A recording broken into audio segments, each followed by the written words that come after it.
السلام علیکم، نظر چوہان آج کے وی لاگ کے ساتھ فورڈس نیو جرسی سے آپ کے ساتھ رابطے میں۔ آج میں کچھ جرنیلوں کی لسٹ فار پاور پہ یہ وی لاگ کر رہا ہوں۔ کل اعتزاز احسن ایک بڑے ٹاپ لائر نے کہا ایک پبلک پروگرام میں اس کی ویسے انکوائری ہونی چاہیے ٹیکنیکلی۔ اعتزاز وہ ہے جس نے مشرف کو نکالنے میں بہت کلیدی کردار ادا کیا۔ تو اعتزاز ایسے نے کہا جی کہ دو جرنیل ہیں جو نواز گانڈے کو این آر او دینا چاہتے ہیں۔ آپ مجھ سے پوچھے کون سے وہ دو جرنیل ہیں؟ جنرل باجوہ اور جنرل ساحر شمشاد مرزا، وہ پنڈی کا کور کمانڈر ہے۔ یہ کچھ معاملہ یہ ہے کہ اس وقت جنرل فیض حمید 11ویں نمبر پر ہے، لیکن اگلے سال متعدد جرنیل ریٹائر ہو رہے ہیں۔ صرف 3 جرنیل جو جنرل فیض حمید کے بیچ میٹ ہیں اور اس سے اوپر ہیں سینیورٹی میں، ساحر شمشاد مرزا، اظہر عباس اور نعمان محمود۔ اظہر عباس دیکھیں، جنرل باجوہ بہت ہی سازشی، بدماش، فراڈیا شخص ہے۔ میں آپ کو بتاؤں بہت ہی کرک آدمی ہے۔ اس نے جب دیکھا کہ عمران خان اور جنرل فیض حمید بہت سیٹ ہیں اور یہ تو لے دے جائیں گے ہمیں، ٹھیک ہے نا جی، تو اس نے فوراً جنرل ساحر شمشاد مرزا کو پنڈی کا کور کمانڈر لگایا اور اظہر عباس کو اپنا سی جی ایس لگایا، جو دونوں سینئر ہیں اس سے، فیض حمید سے۔ انفیکٹ یہ چاروں ہی اپریل 2023 میں ریٹائر ہو جائیں گے۔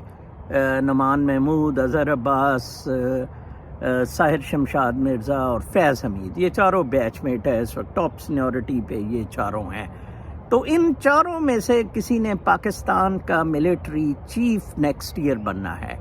تو یہ جو اس سے اوپر ہیں وہ جنرل صاحب کو یہ کہہ رہے ہیں، باجوہ صاحب کو، کہ باجوہ صاحب یا تو ہم میں سے کوئی بنے یا آپ ہی ایکسٹینشن لے لیں، فیض حمید نہ بنے، ٹھیک ہے نا جی۔ کتنی بڑی دھوکہ دہی، بدماشی اور دھاندلی ہے۔ دیکھیں جی، اگر نواز گانڈے کو جنرل باجوہ نے اتروایا تھا تو جنرل باجوہ کیوں این آر او دینا چاہتا ہے؟ یہ ساری اشرافیہ کی باریوں کی گیم ہے۔ میری عمران خان کو مخلصانہ مشورہ ہے، عمران خان کو، کہ فوراً ملٹری چیف جنرل باجوہ کو سیک کرے، جنرل فیض حمید کو ملٹری چیف بنائے، تاکہ پاکستان کسی طرف تو مستحکم ہو، یہ سازشوں سے پاکستان نکلے۔ آپ دیکھیں کل خانہ کمال کی سیٹ پہ ان سیاسی گماشتوں نے کیا کیا، پاکستان کو یونٹی کی طرف لائیں۔ اب آپ دیکھیں کل اتنی زیادہ ایسٹ پاکستان پہ ڈپیکل پہ بات ہوئی، ہر جگہ کہا گیا کہ فوج ایسٹ پاکستان توڑنا نہیں چاہتی تھی، اپنا کنٹرول چاہتی تھی اور وہ آزادی چاہتے تھے، جس وجہ سے یہ کچھ ہوا ہے، ٹھیک ہے نا جی۔ تو دیکھیں، لیکن یہ گانڈا شانڈا توڑنا چاہتے ہیں ملک۔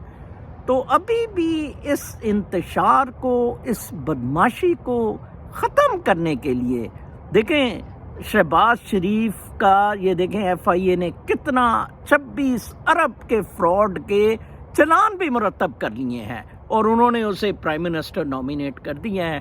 صرف اور صرف نواز گانڈا، شہباز شریف، بدماش، ان اب سیاسی گماشتوں کے پیچھے صرف اور صرف جنرل باجوہ، جنرل ساحر شمشاد مرزا اور جنرل اظہر عباس۔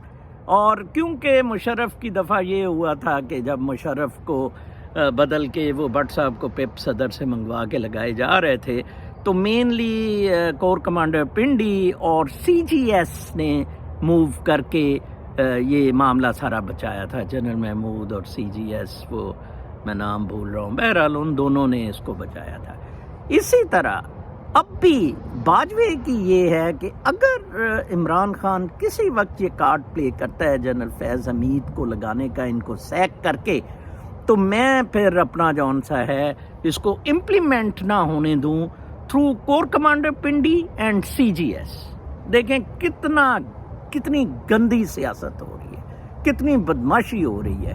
یہ چاہتے ہیں کہ نواز شریف کو این آر او دے دیا جائے اور ان ہاؤس تبدیلی کروا کے کوئی اور وزیر اعظم پرو نواز لگایا جائے، شاید میں وہ شاہ محمود قریشی وغیرہ، اور ان کو پھر وہ چوائس کریں پھر اگلے آرمی چیف کی بجائے عمران خان کے. کتنی ضلالت ہے. ایک اور بات آخر میں آپ کو بتا دوں، اس وقت ڈیوائیڈ بہت اوپن ہو گئی ہے کہ whether Pakistan has to remain with U S in the U S A bloc اور پاکستان موو آؤٹ. اس وقت جنرل فیض حمید، عمران خان، یہ بلاک جو ہے is towards pro Russia, pro China. ٹھیک ہے جی. اور جو دوسرا بلاک ہے جنرل باجوہ کا، ساحر شمشاد کا، they are pro U S A. Let's see how things turn up. Imran Khan کے پاس اس وقت بہت تھوڑا وقت ہے ٹو ایکٹ. اپنا بہت خیال رکھیں. اگلے ویلاگ تک کے لیے اجازت. اللہ نے